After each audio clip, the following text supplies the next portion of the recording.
So my name is Jennifer. I'm the producer for Baboró Arts Festival for Children. I'm Cathal McGuire. I'm a theatre maker and facilitator, and I make work under the company name Game Theory. Brilliant, thanks Cathal. And Monica?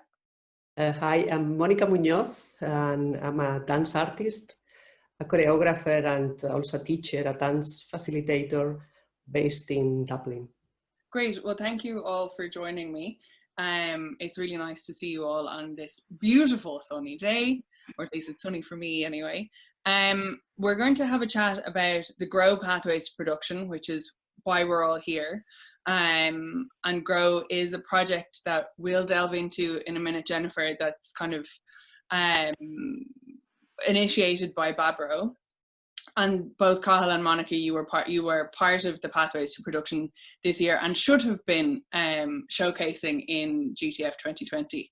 And obviously we're all devastated about not being able to put on live work, but there are things afoot, which is really exciting, and there is live work happening soon, so we'll come to some of that as well. But we'll start maybe with Jennifer, if you could tell us a little bit about what GROW is and where it came from. Okay, I suppose Baboró has a long history of artist supports, and about 3 or 4 years ago we made a decision to kind of formalise some of those supports. We'd been having a lot of discussions with people like Galway Theatre Festival, who wanted to programme more work for families, the McGuire, who also wanted to programme more. People were wondering, how can we get more artists making work for children? We already had a really good relationship with Branner, who make work for children, and we met with Jane Daly from Irish Theatre Institute, who was really, really helpful in helping us kind of work out what it is we wanted to do, because there's so many different programs out there.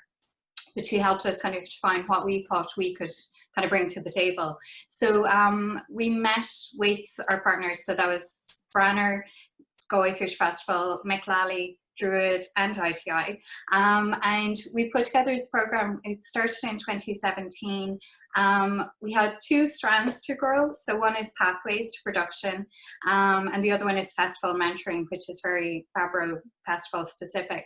But Pathways was kind of a bigger kind of plan to help people get from kind of the kernel of an idea, hopefully some way down the path towards a full production. So we looked for applications from people, and basically it's really trying to find artists who are at the beginning stages, who need a bit of help getting to the next stage, but have a good sense of what they need help with.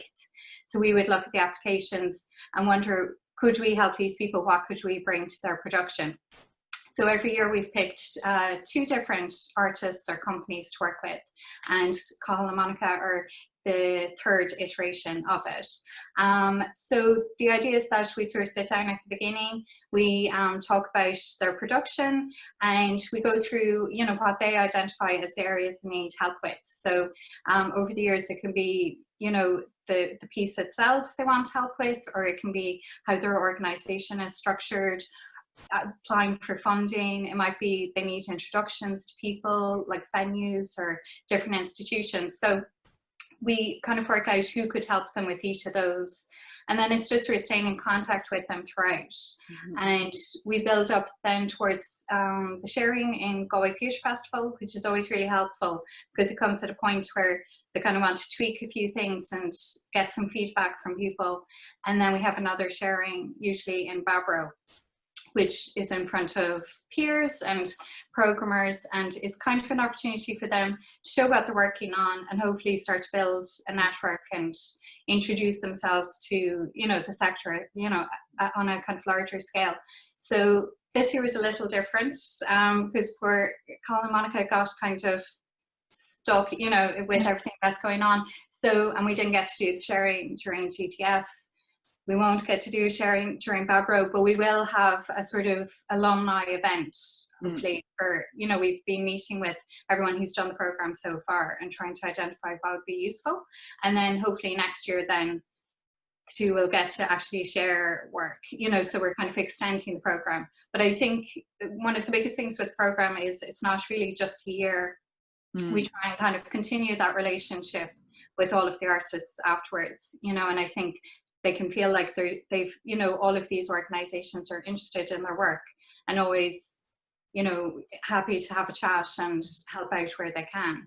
And I think that's two of the things I love about Grow. One is that it is about the pathway, not necessarily about the production, which I think often artist supports, even if they're not explicitly said, there's a feeling that, you know, I have to have something at the end of this to show that I deserved it.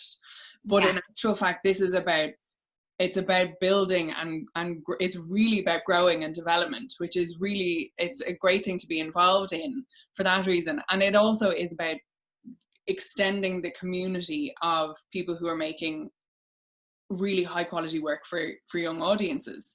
And there, it means that, as you said, people are still in touch with the partners, and there's that kind of connection that, you know, might not really come to fruition for another 3 to 4 years in terms of an actual production, but there's always that place to go for support or encouragement, or, you know, a bit of a rant if you need that. You know, there's always a bit of space, which is lovely, because it's very much not about the production and much more about the pathways. Yes, sorry, continue. I know, but you're right. I mean, to be honest, you know, if the production, they might come to the end and decide actually to know that's the end of that. But I mean, everyone gets bursary as well as part of it, and they can use the bursary in whatever way they wish, you know, whatever is most useful. And really, it is, like you said, just about that growth. And we find, you know, building a network and getting to know people and finding all those different supports that are out there for you, I think it's really, really important. And without that pressure of, I have to have this production at the end, because we know it's so difficult then, unfortunately, to get to that next stage to get enough funding. So we hope that along the way we can kind of help them maybe get onto the next stage by, you know, applying for Arts Council funding, and at least, you know, getting, you know, yourself known and kind of getting yourself on that ladder. It's great. And so I'd love to hear, I know you didn't have what we could call the typical Grow experience, Cathal and Monica, but I'd love to hear from both of you maybe a little bit about what it is that brought you to apply to Grow, what it is that you're working on, and just your experience of this unusual Grow year. So we might start with you, Cathal, if you don't mind. Sure. So I've been making work with and for young people for the best part of a decade now, and that's mostly been with teenagers, actually. And then I had an idea for a show, and I was starting to think about who this show was for, this project was for.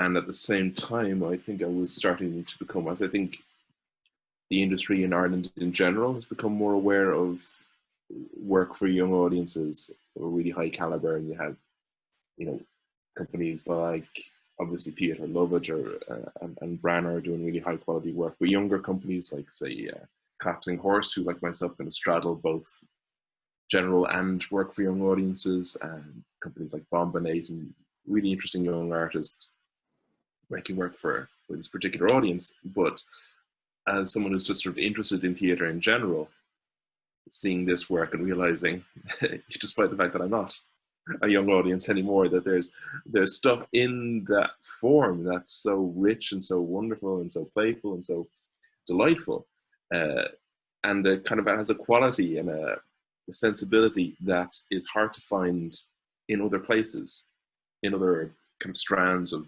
work being made in Ireland.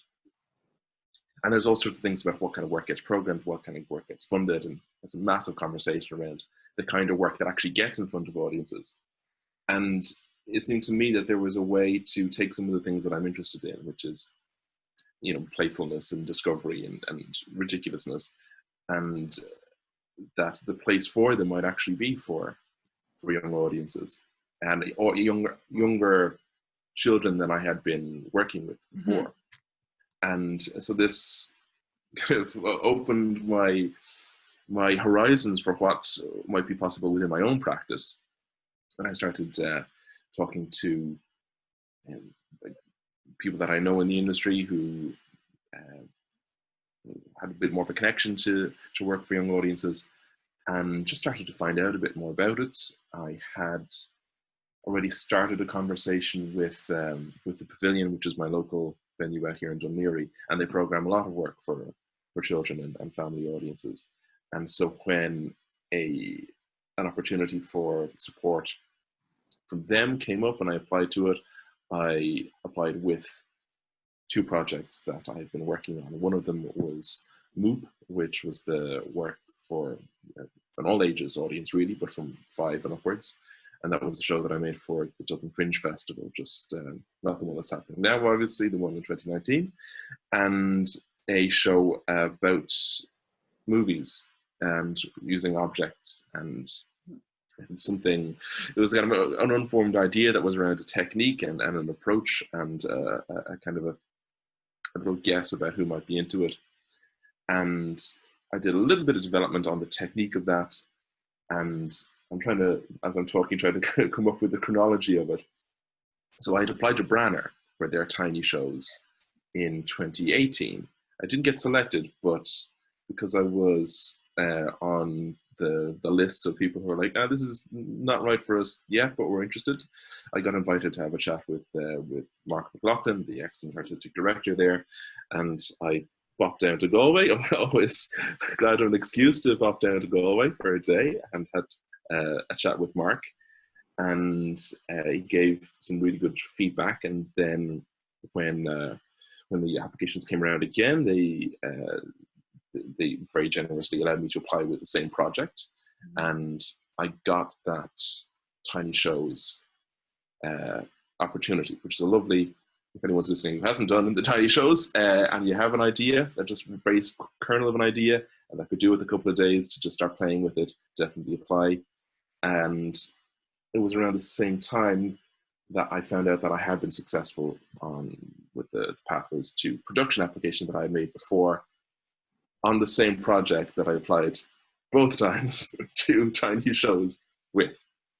Yeah. That makes some amount of sense there. It does. It's been a lengthy process, essentially, and a project that has been kind of tipping away in the back of your mind for a while, it sounds like. Yes. Yeah. So the actual experience of Pathways has obviously been curtailed by all of this madness, and of course, with any kind of development process, a lot of it is just doing the legwork and spade work to get the resources to make the work.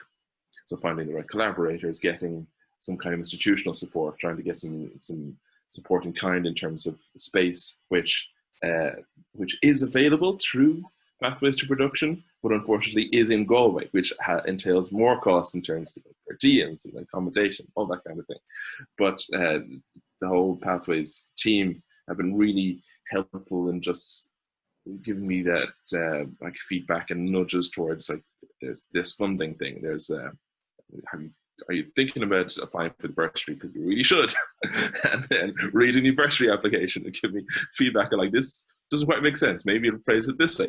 Yes, that makes more sense. It's those kinds of, it's that knowledge that is so valuable for emerging artists and artists who are moving into a new area of their practice, and people who actually know the landscape, know how the art sausage gets made, who can advise on the actual practicalities of it, because there's a lot of this that is still very obscure, even for someone like me who's been in the industry for a while.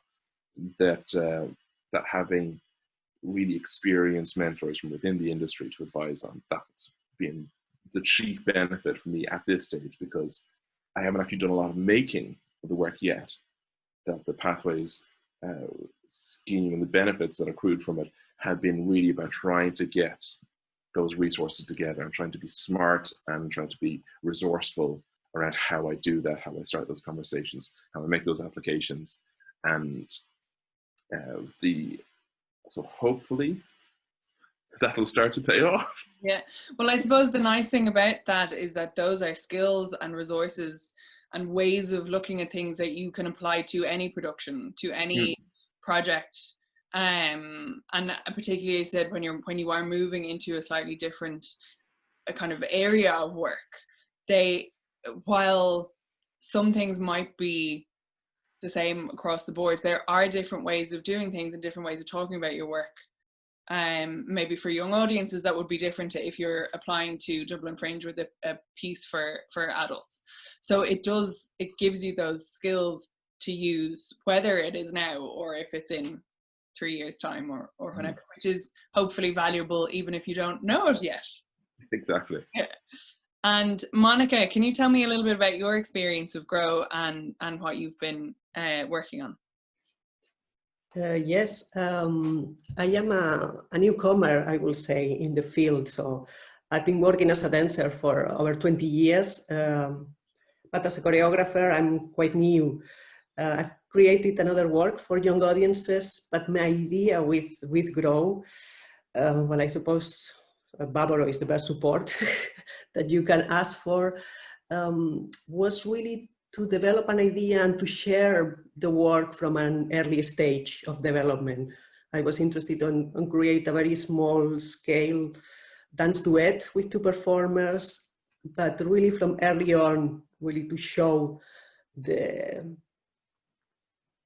working process even, and to share it with no better people than Mark from Branagh or Ashlyn or Jenny, I mean, who are watching a lot of high quality work. This was really my idea in terms of seeking the support. This was the initial idea, but then I realized later on that it's much more than that, that is really this, that they could support you with helping you with the production and with applications, or you can call them to say, so it's really much more than that. Or also this, we had a meeting not so long ago with all the participants from Pathways to Production, also to say that it's not, you're not left after you finish, but there is always like a family. Or so yeah, this was very nice. But really my first idea, I was always interested in really to have the following up, as we like having birth, and to have someone who had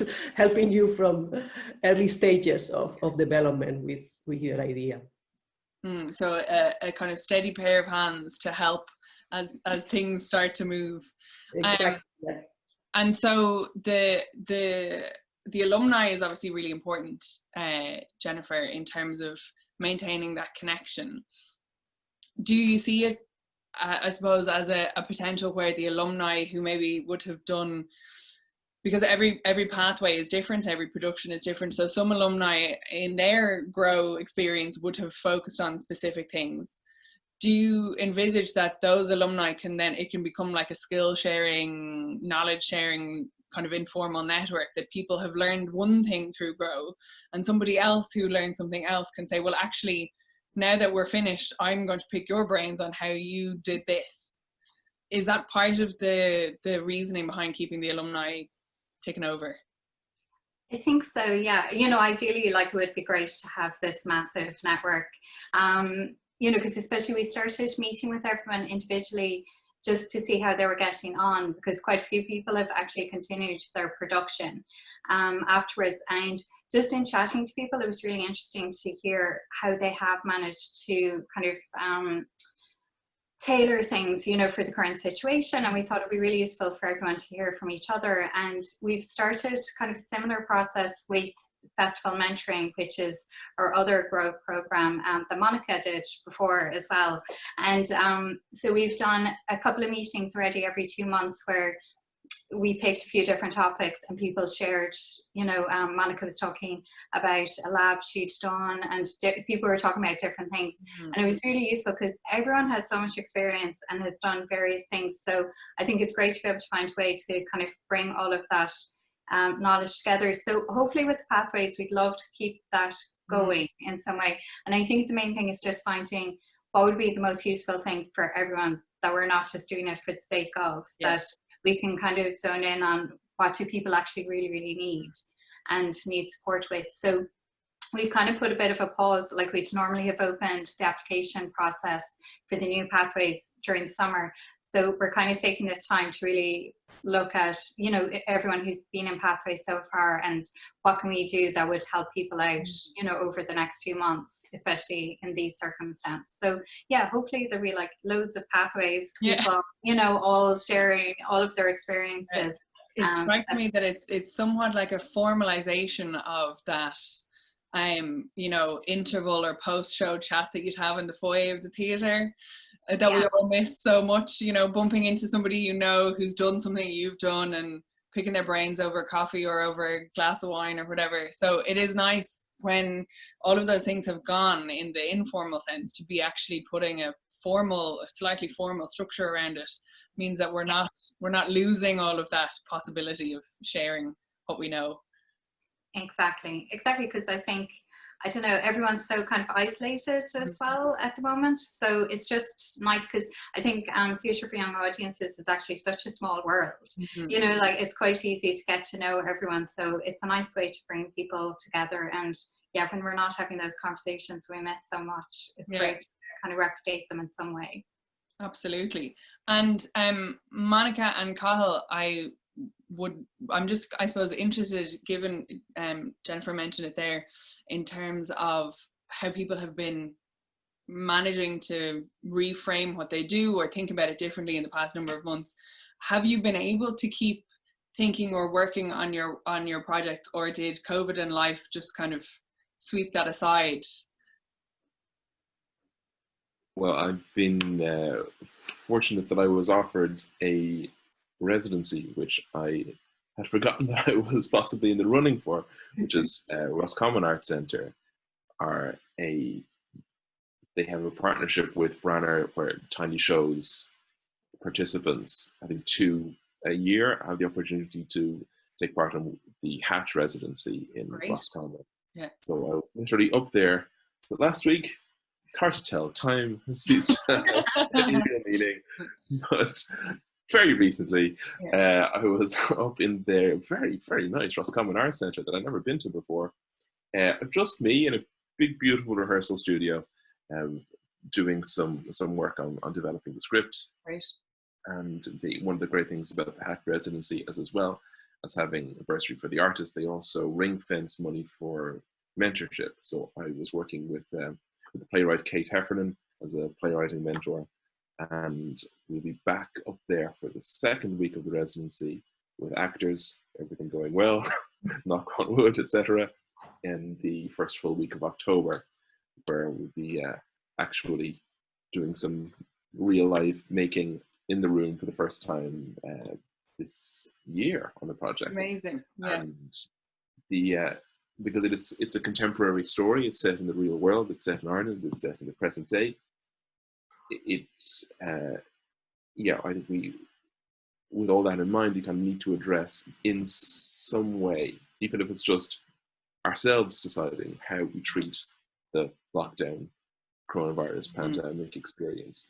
So even the decision to not mention it all and set it in a parallel universe is an explicit decision in that context. Yeah. So it's how much we foreground it. So I'm thinking about that at the moment. And then there's all the stuff of, like, literally, how do you make a show that is envisioned to be very intimate and take place in these tiny miniature sets with actors working very close together to manipulate these tiny objects? How do you do that, and any version of that, in a socially distanced, safe, or safe as we can make it in this context environment, in a rehearsal room?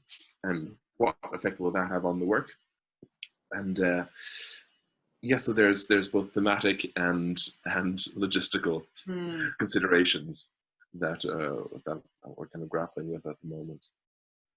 Yeah, and that no doubt will continue to kind of impact how the work is made and what it looks like. But it's fantastic that, you know, and I've loved personally hearing so many stories of people getting residencies and support throughout all of this, that the development hasn't gone away, you know, that we might not be able to see each other, we might all be in our own little bubbles and cubby holes, but there is, as we said at the beginning, there's work afoot, which is, it's great. So I'm delighted to hear that, and that Hatch residency seems like a really really solid way of kickstarting something really positive.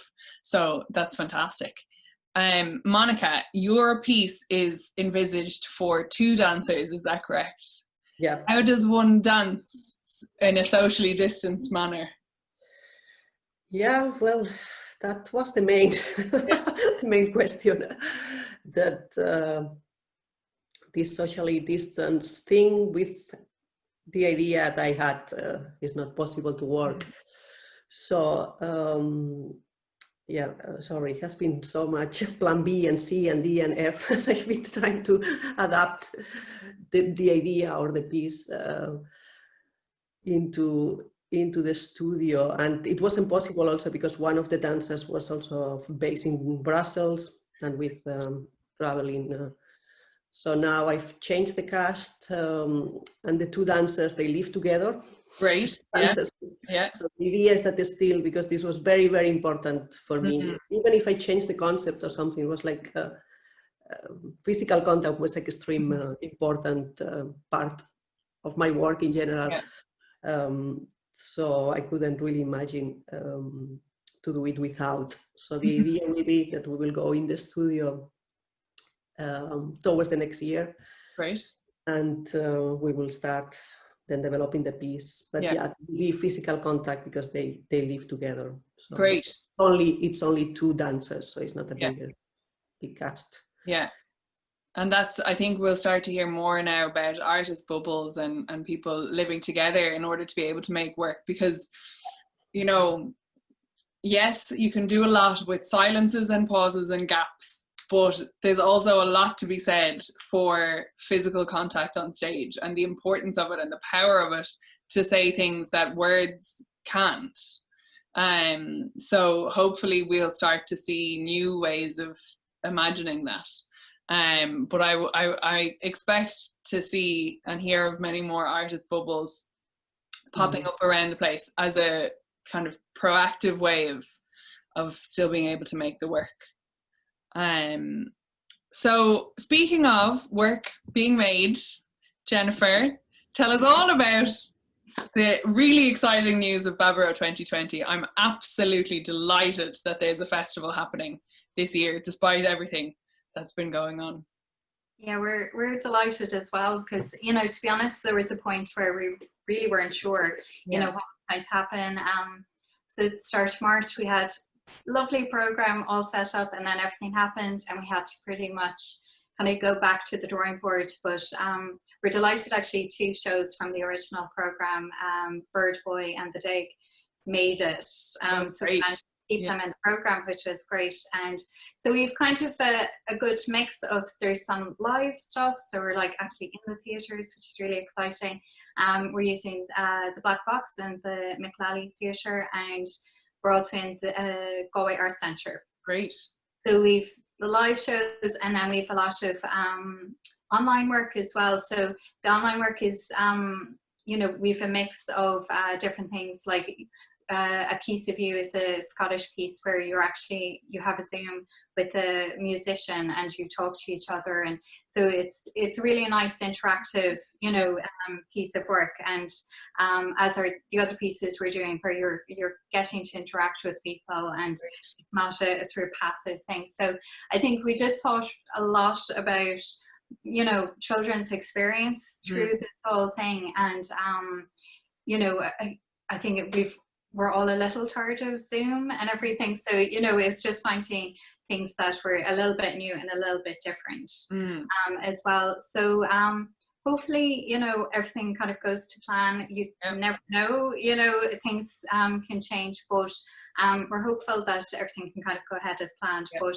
obviously it's much limited kind of capacity compared to other years. Like last year we had 24,000 people came to Baboró. So it seems like a dream now, doesn't it? Oh, like the number of tickets that went on sale for the live work this morning, you know, so small compared to normal times. But it was great just to see that people did want to get back into the theatres. You know, you're kind of scared to push it on sale and nobody will want it. So it was great to see there was an appetite for it. And I think people are just dying for something different. Oh, absolutely. You know, and I think just to see that stuff can happen, because I think we're going to have to think like this next year as well. You know, COVID's not going away, unfortunately. So I think we're doing a lot of new things this year. It's all a bit mad and experimental, but I think then, you know, for next year, we'll be kind of in a better space. You know, it's all, you know, kind of experimental at this stage, but we're really excited. We have our first show in 2 weeks. So it's all happening very quickly, Yeah. but we're super excited. Oh, it's very exciting, and no better team to come up with something that's both experimental and very safe and very enjoyable. So I've no doubt that it'll be really, like, especially for those who are taking the leap into live work, that it'll be an amazing experience. I have yet to actually make it back to theatre work. I had tried to get things for Fringe, Dublin Fringe, but it booked out pretty much instantly. So I'm very excited for whenever I do manage to get back into the theatre, although I will probably be very overwhelmed. But I've no doubt that the Baboró team will have a really special festival put on for people, whether they can travel or not, and experience it live or not. So congratulations. I hope you get to enjoy it, the madness and the experimentalness and the wonderful festival that it will be. Yeah, no, hopefully I'll be there in my mask, and you know, hopefully, because the safety thing is like a big thing. But yeah, we're really looking forward to it, and we can't wait to welcome people back to Galway theatres. So. Great. Well, thank you all for joining me. This has been a lovely chat. I've enjoyed it immensely. It's lovely to hear from you all and all the different ways that work is still happening and creativity is still flourishing. And hopefully we will see the kind of future development of these pieces through GROW in Baboró 2021 and in many other ways. So thank you all for joining me, and best of luck with the festival in 2 weeks' time. Thank you.